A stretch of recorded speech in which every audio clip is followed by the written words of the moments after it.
ఈ cinema March 8th release అవ్వడం actually అంటే 4 years 6 years నుంచి కష్టపడి సినిమా చేస్తున్నారు. కానీ ఈ సినిమా కరెక్ట్గా వచ్చి March 8th రిలీజ్ అవ్వడం నిజంగా ఆ శివుడు ఆజ్ఞ, ఆ పరమేశ్వరుడి ఆశీర్వాదంతో ఈ సినిమా రిలీజ్ అవుతుంది.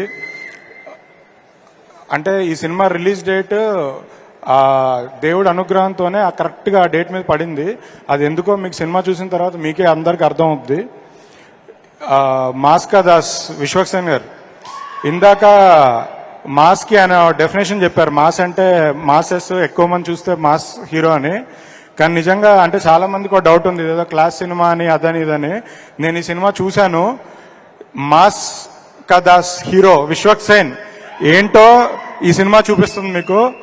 అంటే గూస్ బంప్స్ నెక్స్ట్ లెవెల్లో ఉంటుంది ఈ సినిమా. మీరందరూ అంటే మీరు ఎంత ఎక్స్పెక్టేషన్స్తో సినిమాకి వెళ్ళినా అంతకన్నా డబల్ థ్రిల్ అవుతారు ఈ సినిమా చూసి. March 8th పక్కా బ్లాక్ బస్టర్ కొడుతున్నారు, అసలు డౌటే లేదు. Thank you so much Dheeraj garu and wishing you super success for girlfriend movie with Rashmika అండి. థ్యాంక్ యూ నరేష్ గారు.